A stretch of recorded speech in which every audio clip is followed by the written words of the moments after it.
Welcome to this session, and in this session we will see jar test.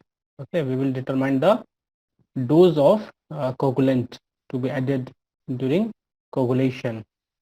याद है आप लोगों को कैसे कोगुलेशन में हम लोग कोगुलेंट को ऐड करते थे और उससे क्या होता था, हमारा जो सेडिमेंटेशन था वो काफ़ी एफिशिएंट हो जाता था, बिकॉज जो coagulation with the help with flocculation वो क्या है, आपको फ्लॉक्स बनाता था और बिगर पार्टिकल बन जाता था, उसके कारण वो इजिली जो सेडिमेंट बन सेटल जाता था, हो स्लज बन जाता था, सेटल हो जाता था, है ना।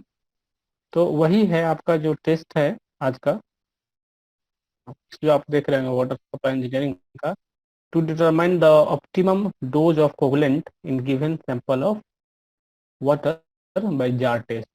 तो वाटर सैंपल गिवन है, जार टेस्ट के हम लोग को उसमें ऑप्टिमम डोज ऑफ कोवलेंट निकालना है।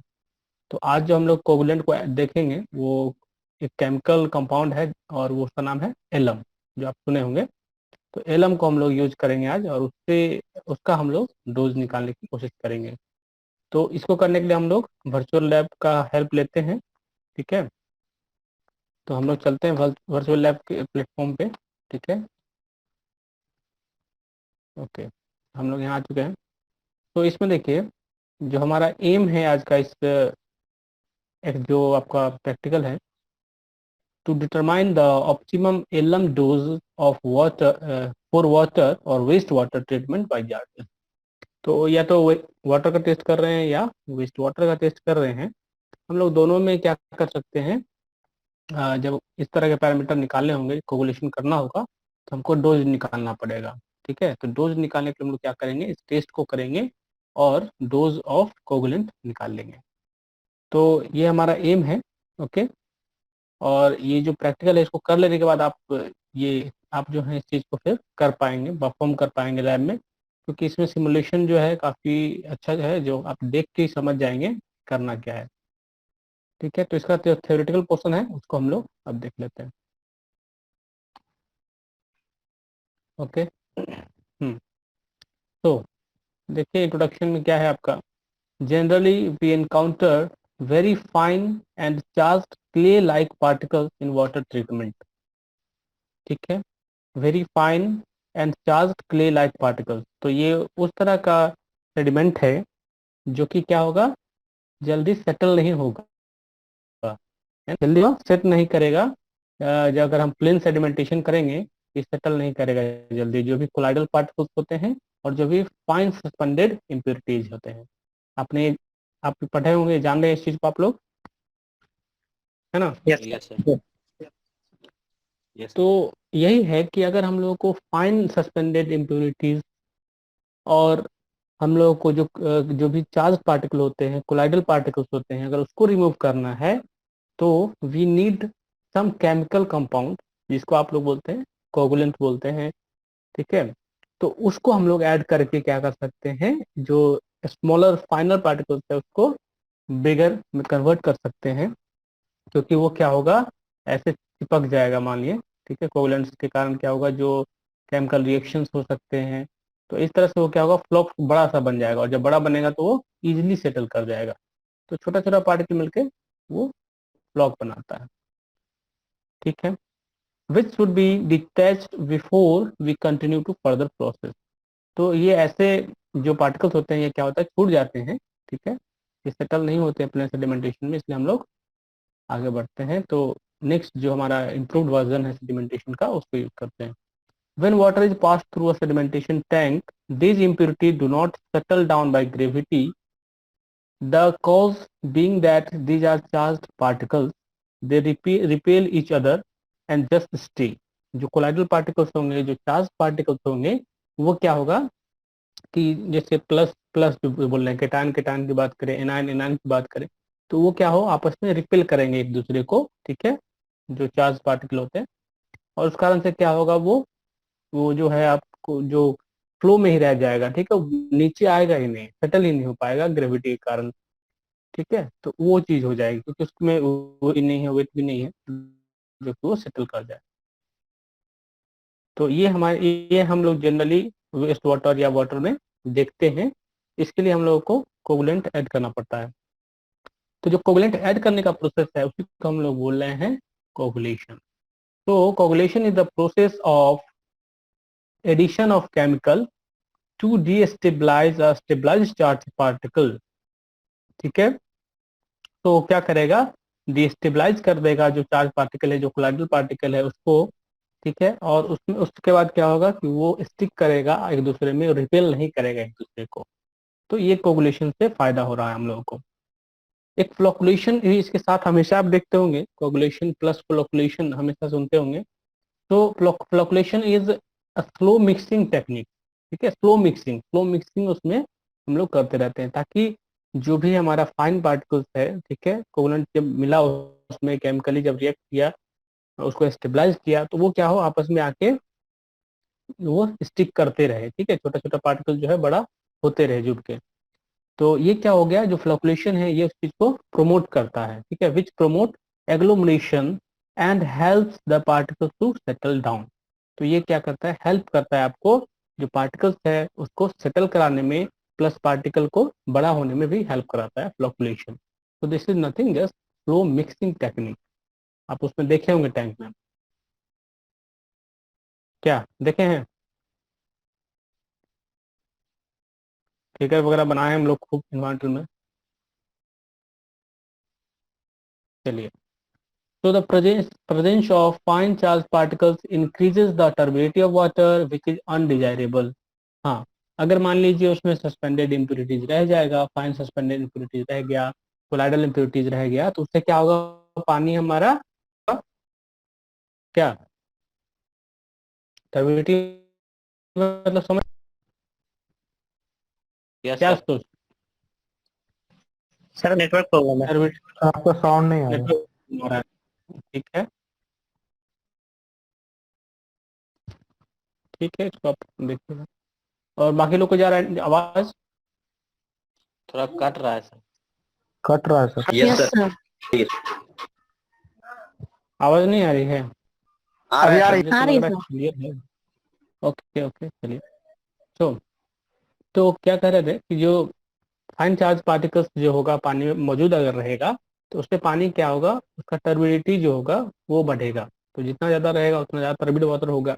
आप टर्बिड वाटर देखे होंगे कि अगर टर्बिड वाटर में क्या है, उसको हम लोग कैसे देखते थे, उसको डेफिनेशन भी कैसे करते थे, स्कैटरिंग ऑफ लाइट देखते थे, उससे पास करा के लाइट को देखते थे। और अगर हम दूसरी तरफ देख रहे हैं और वो डीम होके दिख रहा है, इसका मतलब उसमें ज़्यादा टर्बिडिटी है। अगर क्लियर आपको लाइट दिख रही है तो उसका मतलब वो कम टर्बिड है, तो देखते थे। तो इस तरह का यस। कॉन्सेप्ट वहाँ लगाया जाता था। और तो सर बेसिकली कंपैरिजन, इस टेस्ट में क्या, हाँ कंपेरिजन, इस कंपैरिजन टेस्ट में करते हुए। बेसिकली क्या है, हाँ ठीक है, वो भी कह सकते हैं। जैसे अभी जैसे हम बोले डिस्टिल वाटर, तो डिस्टिल वाटर को आप अगर करेंगे, एक तरफ मान लीजिए कोई कैंडल रख दीजिए, बीच में आपने डिस्टिल वाटर किसी भी टैंक में रखा छोटे से, अभी ये आप समझिए कोई, ठीक है, पॉट लिया, तो उसको आप देखेंगे ऊपर से तो क्लियर दिखेगा, और टर्बिड वाटर को देखिएगा अगर उस तरह से अरेंज करके तो नहीं दिखेगा, डीम रहेगा लाइट। तो वो सब था। ठीक है, वो तो टर्बिडिटी पे हम लोग देख चुके हैं।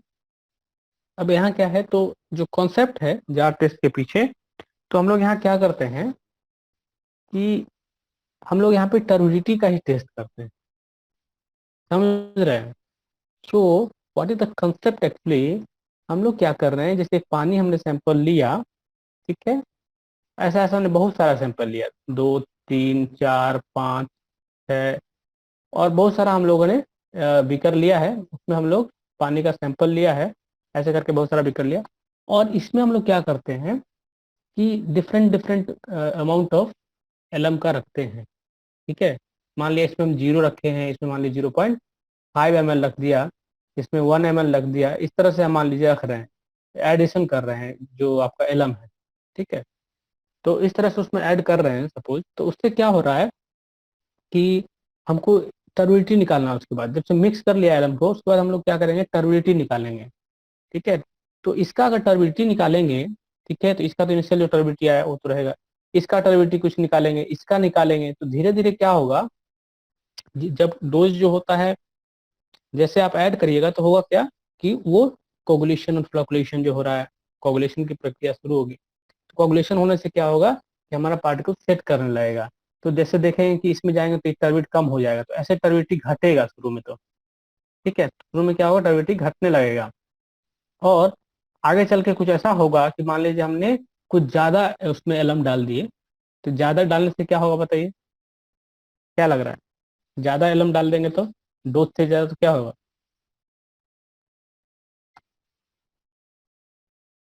टर्बिडिटी घटेगा बढ़ेगा? शायद डोज से ऐसा लगता है शायद उसका टर्बिडिटी बढ़ जाएगा। हाँ तो उसका, हाँ actually क्या होता है कि जैसे मान लीजिए जैसे ग्राफ ग्राफ नीचे गया और फिर होगा कि ज्यादा ऐड करने गए तो आप फिर ग्राफ क्या होगा, फिर बढ़ने लगेगा। इसका मतलब क्या हुआ कि हमारा ऑप्टिमम कहाँ था, जहाँ पे हमने ये टच किया था, ये वाला। तो हमको ये निकालना है, ये ऑप्टिमम बोल रहे हैं, समझे? मतलब इधर एलम है मान लेते हैं, तो अगर जो अमाउंट है मान लीजिए ऐड करने के बाद क्या हो रहा है, सॉरी इधर टर्बिडिटी है, इधर एलम कर लीजिए। ठीक है, इधर को टर्बिडिटी करते हैं इस कर्व को। तो क्या होगा, जो टर्बिडिटी होगा शुरू में ज़्यादा रहेगा, फिर घटेगा, और जैसे जैसे घटने लगेगा, ठीक है, जैसे जैसे घटेगा उसके बाद एक लोएस्ट को टच करेगा, उसके बाद फिर ये इंक्रीज करने लगेगा। इस तरह ग्राफ आपको ऑब्टेन होगा जब आप इतने तरह से इसको टेस्ट करेंगे, बहुत सारा बीकर लेके इसको टेस्ट करके देखेंगे। तो यही है, इसमें हम लोग क्या करते हैं, अलग अलग डोज को इसमें रख के टर्बिडिटी मेजर कर रहे हैं। तो इसमें टर्बिडिटी मेजर कर रहे हैं तो इसका मतलब टर्बिडिटी मेजर करने के लिए क्या यूज करेंगे हम लोग, क्या यूज करेंगे बताइए, कौन सा एपरेटस यूज करते हैं हम लोग? सर जैक्सन बॉयलिस सब अलग अलग 3-4 टेस्ट होते हैं। अरे हम लोग अब क्या यूज करते हैं, आपने लेबोरेटरी में क्या देखा था, क्या यूज कर रहे थे आप टर्बिडिटी निकालने समय? क्या मनोज, क्या यूज कर रहे थे? सर टर्बिडिटी मीटर यूज करते हैं ना। टर्बिडिटी मीटर करते हैं, that is the nephelometer, turbidity meter, next NTU में जो आता था। तो आप कहाँ घूमते रहते हैं, इस चीज को आप लोग समझिए, बात को समझिए कि टर्बिडिटी निकाले कैसे निकाले, यही सब काम आएगा आगे चल के। टेस्ट को मत भूलिए, प्रैक्टिकल इज वेरी इंपॉर्टेंट। जो भी प्रैक्टिकल में सीख रहे हैं वो काफी इंपॉर्टेंट है देन थ्योरी, थ्योरी पार्ट से। चलिए आगे बढ़ते हैं, फिर देखते हैं थ्योरी को, उसके बाद आगे बढ़ेंगे। The presence of fine charge particles increase the turbidity which is undesirable, hence these impurities are to be removed, therefore which will be using a we will be using chemical, ठीक है, which separate added to water and helps in the process of coagulation. In current experiment we are using alum। तो इस जो alum है, जो इसका chemical formula यहाँ दिया होगा, इसको हम लोग यूज कर रहे हैं। तो इसको भी आप नोट कर सकते हैं, this is the chemical formula of alum.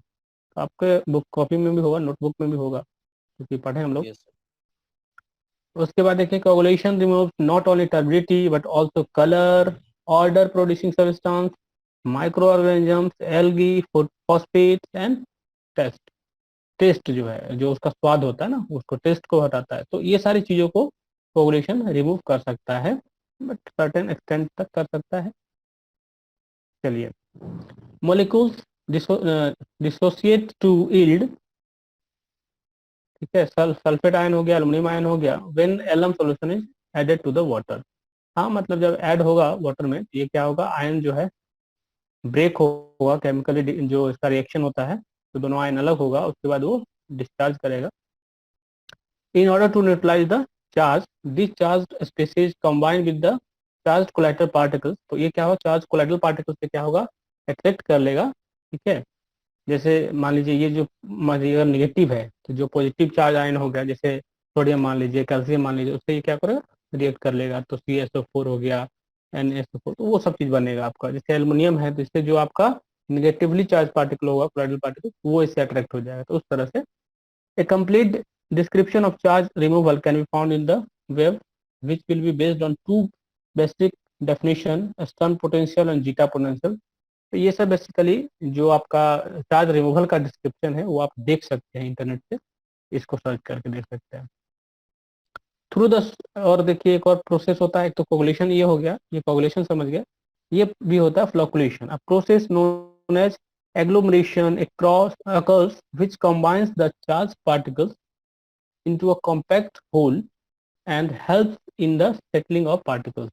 जो फ्लोकुलेशन प्रक्रिया है या क्या कर रहा है कि छोटा छोटा पार्टिकल्स को एक साथ लेके आ रहा है, ठीक है, और इसको बड़ा बड़ा पार्टिकल्स बनाने में हेल्प कर रहा है, जिसको हम लोग बोलते हैं फ्लॉक। ठीक है, इसको हम लोग बोल रहे हैं फ्लॉक। और ये क्या होगा, इजिली सेटल कर जाएगा। तो यही हमारा मोटिव भी है कि फ्लॉक्स बने और इजी सेटल करें। That is the reason why we have step of slow mixing in this experiment. Excess dosage of alum may give excess aluminum in water and increase turbidity। इस point को आप note कर सकते हैं। तो main क्या हुआ कि एलम ज्यादा ऐड करेंगे तो उसमें एल्यूमिनियम ज्यादा हो जाएगा। ठीक है, उस तरह से फिर क्या है, चार्ज पार्टिकल फिर आ गया उसमें, तो फिर कोलाइडल इम्प्योरिटी रह ही जाएगा। ठीक है ना, तो आपका टर्बिडिटी बढ़ जाएगा। Due to less dosages of alum all dissolved solids may not get coagulated, hence it is essential to have an optimum dose so that turbidity is not increased due to alum। तो बात वही हो गई, क्या हो रहा है, जो टर्बिडिटी है, ठीक है, और जो यहाँ पे क्वांटिटी होगा एलम का, तो जैसे हमारा इस तरह का कुछ कर्व आ रहा है, तो ये आपको निकालना है ऑप्टिमम। कहाँ पे हमको मैक्सिमम टर्बिडिटी रिडक्शन मिल रहा है, कहाँ पे टर्बिडिटी सबसे कम आएगा, ठीक है, वो निकालना है आपको। ठीक है, तो यही जार टेस्ट है जिससे हम लोग की इसको करेंगे। तो jar test is a common laboratory method used to determine the optimum operating conditions for water or waste water treatment। ठीक है, तो हम लोग इसको कैसे कैलकुलेट करेंगे, तो with the help of jar test. This process allows changes in pH, variation in coagulant or polymer dose, alternating mixing speed, testing of different coagulant or polymer types on a small scale in order to predict the working of large scale treatment operation। तो basically jar test में क्या होता है, जैसे कि ये slow mix जो mixing है, मिक्सिंग के लिए इस तरह का इसके पास खुद रहता है, ये घूमेगा, देखिएगा ये चीज। तो यहाँ मिक्सिंग के लिए इसमें क्या है, इस तरह का अरेंजमेंट बनाया जाता है, जैसा कि मतलब आपको जो वहाँ प्लांट होता है वहाँ पे भी इस तरह की चीजें मिलेगी। तो उसी तरह का ये एक समझिए कि स्मॉल स्केल जो है जो हमारा इंस्ट्रूमेंट है, डिवाइस है, जिससे हम लोग टेस्ट करते हैं। jar testing apparatus। The jar testing apparatus consists of 6 paddles which steer the contents of 6 1-liter containers। One container acts as a controller while the operating condition can be varied among the residual 5 containers। तो जो beaker होता है, containers होता है, तो beaker की use करते हैं हम लोग, उसमें ये डाल के, और स्टीरर होता है जो घुमाता है, देखेंगे अभी इसको हम लोग। An RPM gauge at the top center of the device allows for the constant control of mixing speed in all the containers। तो मिक्सिंग स्पीड वगैरह कंट्रोल होता है, इसके लिए वहाँ पे प्रॉपर अरेंजमेंट किया जाता है इस डिवाइस में। ये डिवाइस हम लोग के लैब में था, देखे होंगे आप लोग। जार टेस्ट का किसने देखा है क्या,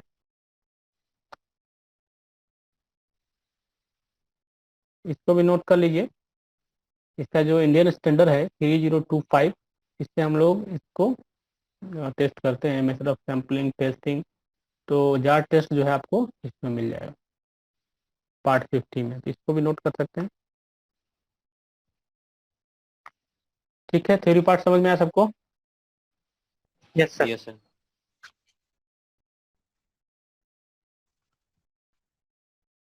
देखिए कोशिश कीजिए समझने का, मतलब नहीं समझ में आता है पूछिए जरूर, बट ऐसे नहीं कि नहीं समझ रहे हैं और चुप हैं, तो ये गलत चीज है, आपको समझना है। अब देखिए, अब क्या हमारा सर अब हम लोग लैब में आए। सर जिलेटिनस सर की कभी कभी यूज करते थे सर। हम्म सर जिलेटिनस मास कहाँ यूज बोलते थे करते वो थे? तो। अरे जो प्रेसिपिटेट बनता है, ठीक है, जिलेट जैसे समझते होंगे आप लोग, तो उस तरह का वो नेचर है, तो उस तरह का उसका समझिए कि लुक रहता है, समझिए आप, टेक्सचर रहता है, तो उसको जेल बोलते हैं, जेल टाइप का रहता है। प्रेसिपिटेट जमा होता है तो उसको जिलेटिनस मास बोलते हैं। तो वो टर्म क्या है, वो टर्म कोई ऐसा नहीं कि कोई कोगुलेशन से एडेड कुछ टर्म है, कोई और ऐसा कुछ है, वो अलग चीज है। वो तो एक वर्ड है, आप डिक्शनरी में जाकर ढूंढ सकते हैं। ठीक है, यस। चलिए एलम कोगुलेशन की अब हम लोग यहाँ बात करेंगे। To determine the optimum alum doses for water और waste water treatment by jar test. तो जार टेस्ट के ऑपरेटर्स, ये ऑपरेटर्स आपने देखा होगा, देखा है क्या किसी ने ये चीज, इसको हम लोग बोल रहे हैं जो स्टीरर होता है, ये स्टीरर है। ये क्या करेगा, रोटेट करेगा, जो हमारा 6 जार होगा उसको रोटेट करके मिक्सिंग करेगा। तो 1 2 3 4 5 6 है यहाँ पे मिक्सिंग के लिए दिख रहा होगा। इस तरह का डिवाइस यहाँ पे है रखा हुआ लैब में। एपरेटस यूज, तो एक नेफ्लोमीटर यूज करेंगे, जो टर्बिटीमीटर याद है आपको, इस तरह के सैंपल में हम लोग सैंपल को लेते थे, इसमें इन कराते थे और रीडिंग नोट करते थे, देखे थे। Yes sir. तो नेफ्लोमीटर, नेफ्लोमीटर यस ट्यूब जो हो गया आपका ये हो गया, पीपेट हो गया, बीकर आपका ये हो गया, स्टीरर आपका ये हो गया, और एक मेजरिंग सिलेंडर यूज कर लेंगे। तो मेजरिंग सिलेंडर आप समझते हैं क्या होता है। ओके, यहाँ पे हम लोग सॉल्यूशन क्या यूज करेंगे, तो वाटर सैंपल एलम सॉल्यूशन, दो चीज यूज करेंगे बस। वाटर सैंपल जो लेके आएंगे और एलम सॉल्यूशन हमको ऐड करना है। डिस्क्रिप्शन देख लीजिए, तो कोगुलेशन वही है जो उधर पढ़े थे आप, प्रोसेस और उसका डेफिनेशन है। ओके, आगे बढ़ते हैं हम लोग। चलिए, सो हम लोग क्या करते हैं, 500 ml of water sample in 6 beakers using measuring cylinder. तो 500 ml पानी जो है 6 बीकर्स में लेंगे, 6 1 लीटर का बीकर लेंगे, ठीक है, 1 लीटर कैपेसिटी का बीकर लेंगे और उसमें हम लोग 500 ml सब में डालेंगे, ठीक है।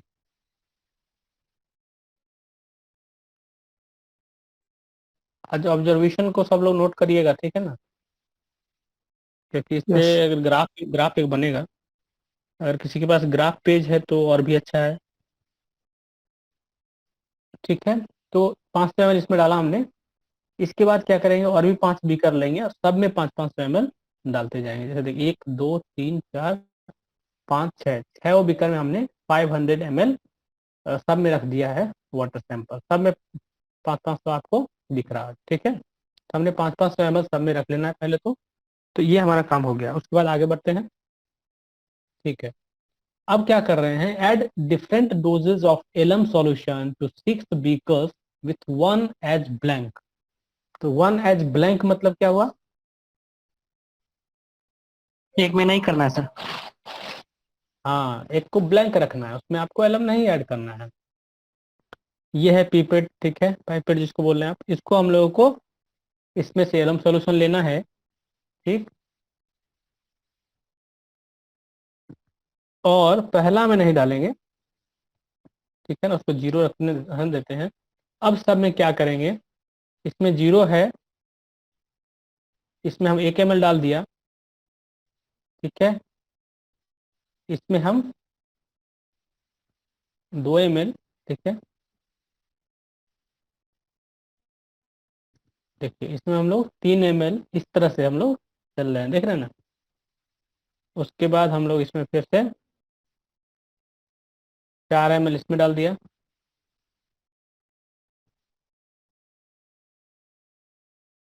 ओके। और इसमें हम लोग फिर 1 ml बढ़ा के 5 ml डाल दिए। तो अलग अलग बीकर आप देख रहे होंगे, 6 बीकर है, 6 में हम लोगों ने क्या किया है, उसको 1 ml को इंक्रीज करते करते हम लोग यहाँ पे 6 बीकर बना लिए, एक ब्लैंक छोड़ दिया, बाकी में हम लोग ने एलम को ऐड किया है।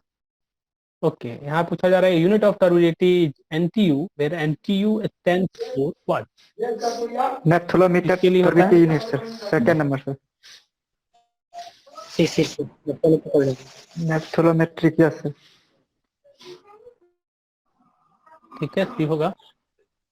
आइए, तो ये हमारा है स्टीरर, ठीक है, यही स्टीरर है। लैब में बिल्कुल आपने देखा होगा, आपके सामने रखा हुआ था ये चीज, ये देखिएगा ये घूमता है।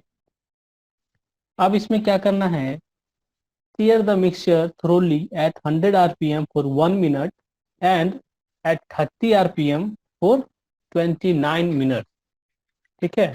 तो करना क्या है हम लोगों को, इसमें क्या है, सबको रखना है, ठीक है, सारे सैंपल जितना आपने लिया है। और उसके बाद क्या करेंगे, सबको स्टीयर करेंगे। 100 आरपीएम पे करेंगे 1 मिनट के लिए, फिर 30 आरपीएम पे करेंगे 20 मिनट के लिए। तो ये स्पीड हो गया मिक्सिंग का, okay. Similarly keep remaining 5 beakers under the appropriate feeder. तो इस तरह से हम लोग पांचों को रख दिए, ठीक है। अब हम लोग क्या कर रहे हैं कि जो ये आप देख पा रहे होंगे, इसको हम लोग डाउन करेंगे सबको, और सिमिलरली सबको डाउन कर दिया नीचे। क्लियर है, अब देखिए यहाँ पे मेन स्विच है, इसको हम लोग क्या करते हैं, ऑन करते हैं। मेन स्विच को हमने ऑन कर दिया, अब हम लोग स्टीरियर को भी ऑन करते हैं। ठीक है, और इसको सेट कर दिया आरपीएम 100, क्योंकि 100 आरपीएम पे हमको 1 मिनट रखना है। तो आप यहाँ से सेट कर सकते हैं टाइमर को। तो यहाँ पे टाइमर सेट कर दिया और शुरू हो गया, दिख रहा है। इसी तरह ये मिक्स करता है, यही ये क्या है, इस तरह जो प्लांट्स होते हैं वहाँ पे इस तरह की मिक्सिंग चलती रहती है, जहाँ पे फ्लोकुलेशन के लिए होता है ना, तो वहाँ पे एक स्पीड मेंटेन रहता है, उस पर चलता रहता है। चलिए अब हम लोग क्या करना है, 30 आरपीएम फॉर 29 मिनट्स। अब 29 मिनट के लिए आपको 30 आरपीएम पे रखना है। तो 30 यहाँ आरपीएम इंडिकेटर दिख रहा होगा, 30 में हम लोग सेट कर दिया और हम लोग टाइमर को सेट कर देंगे। ठीक है, अब 29 मिनट के लिए इसको देख रहे हैं, तो उस समय स्पीड ज़्यादा था, अब स्पीड कम है।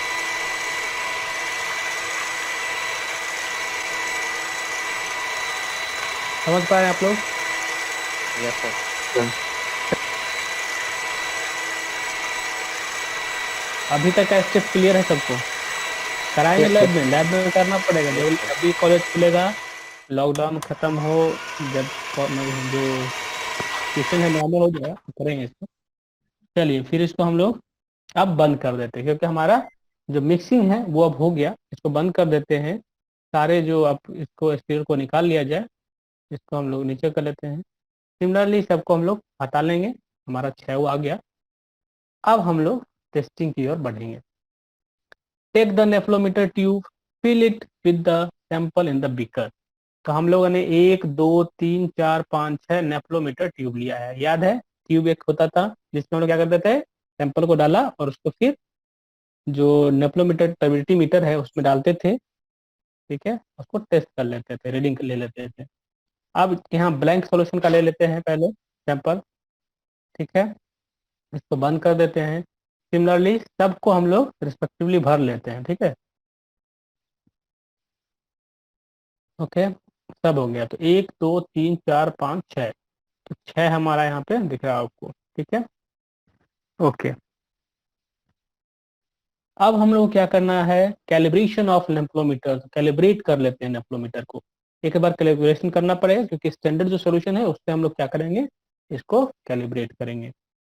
Place the sample cell with distil water in nephelometer, set reading to 0। तो जो हमारा डिस्टिल वाटर होता है उसका रीडिंग क्या आना चाहिए, ग्रेविटी रीडिंग कितना आना चाहिए, 0 0। चलिए तो हमको 0 करना पड़ेगा। देखिए मशीन हमारा 0.3 शो कर रहा है, 0.03 शो कर रहा है, इसको 0 करना पड़ेगा। सेट कर दिया तो कैलिब्रेट होगा।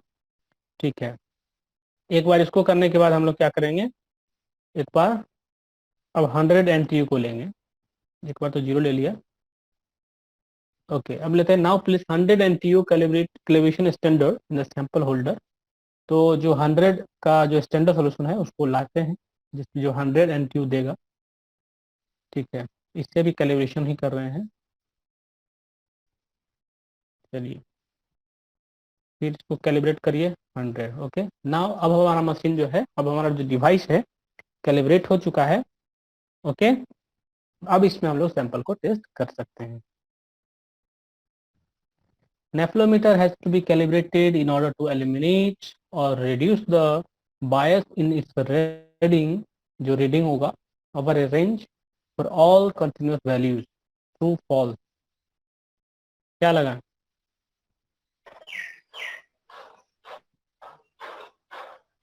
क्या?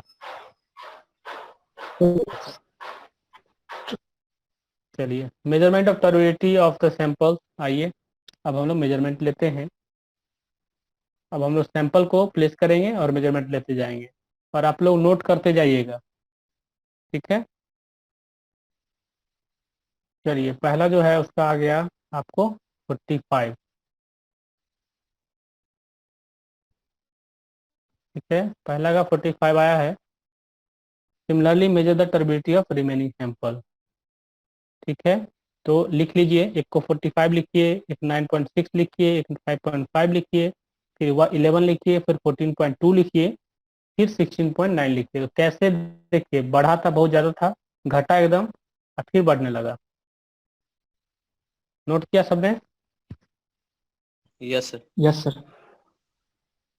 Coagulation is a slow mixing technique which promotes agglomeration and helps the particles to settle down. क्या लगता है? क्या था, चला गया। तो कोगुलेशन क्या, क्योंकि फ्लक्चुएशन से होता है वो चीज, इसलिए फॉल्स हुआ, है ना। फ्लक्चुएशन से एग्लोमेरेशन होता है। और आपका, हाँ चलिए, तो एलम डोज वगैरह कितना आया बताइए, mg पर लीटर में आ जाएगा, बताइए कितना, कितना डाले थे? जैसे कि आपने 500 ml में कितना डाला था? 1 ml सर। सर पहले 0 था। पहला में 0 था। 500 ml सैंपल था, पहला वाला में 0 था, तो पहला वाला तो 0 हो जाएगा, ठीक है। इसको हम 0 पुट कर लेते हैं, चलिए। इसमें बताइए तो,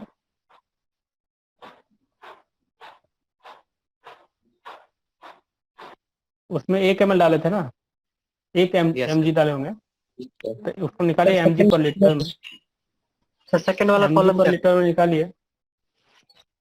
ये वॉल्यूम वॉल्यूम है उसका, ठीक है। तो इसका देखिए, इसका जो हिंट आप देख सकते हैं, 1 ml of alum solution is equal to 10 mg of alum per litre. 1 ml अगर एलम आप डाल रहे हैं तो वो कितने के इक्वल है, 10 mg of alum per litre के इक्विवेलेंट है। तो उसको आप पुट करिए, तो इसमें कितना था, 10 था, इसमें कितना था, 20, इसमें, इसमें और इसमें, क्या सही है क्या ये, क्या लग रहा है, ठीक है। Yes sir. Yes sir. तो ये हमारा ऑब्जर्वेशन आया है, इसको आप लोग नोट कीजिए जल्दी से। तो एक जो आपने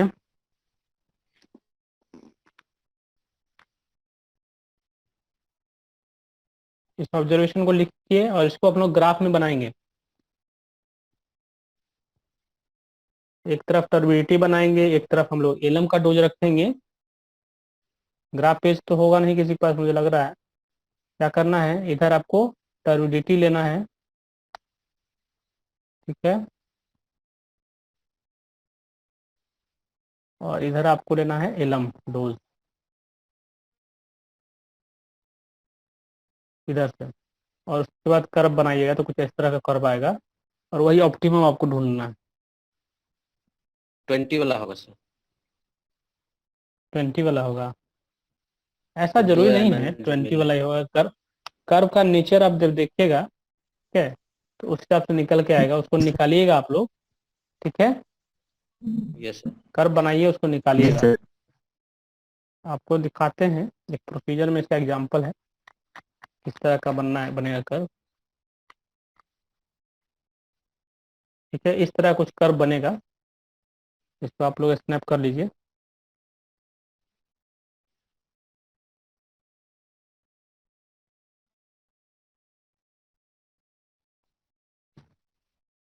ठीक है, देख रहे हैं ना, इधर टर्बिडिटी mg पर यस। लीटर में लिखिएगा, इधर एलम डोज mg पर लीटर में लिखिएगा। और आपको क्या निकालना है कि ये कहाँ पे पॉइंट आता है, मिनिमम। तो कर्व को ऐसे बनाना है, कर्व को थोड़ा क्या है, स्ट्रेट नहीं बना के आपको थोड़ा सा कर्व लेते जाना है, ठीक है। देख रहे हैं ना, स्ट्रेट मत ले जाइएगा, जी सर, फ्री हैंड मिला था। और उसमें, हाँ, यस सर, फ्री हैंड मिला था। Yes sir. हाँ, तो कुछ आया क्या, मतलब कुछ निकाले आप लोग, प्रेजेंट केस में कितना आया था, 0 पे लगभग ये सर था, 1.5 ml। तो मुझे लगता है कि 5.5 के जो आसपास में होगा ना, उसी में आएगा मिनिमम, है ना। Yes sir.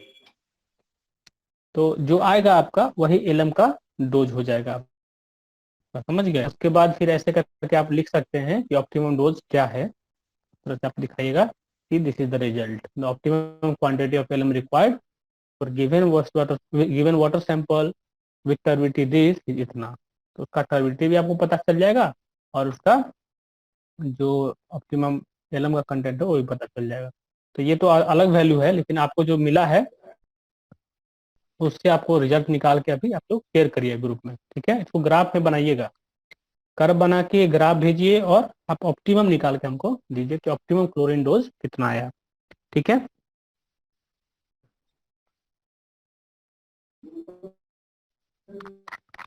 क्लियर है सबको?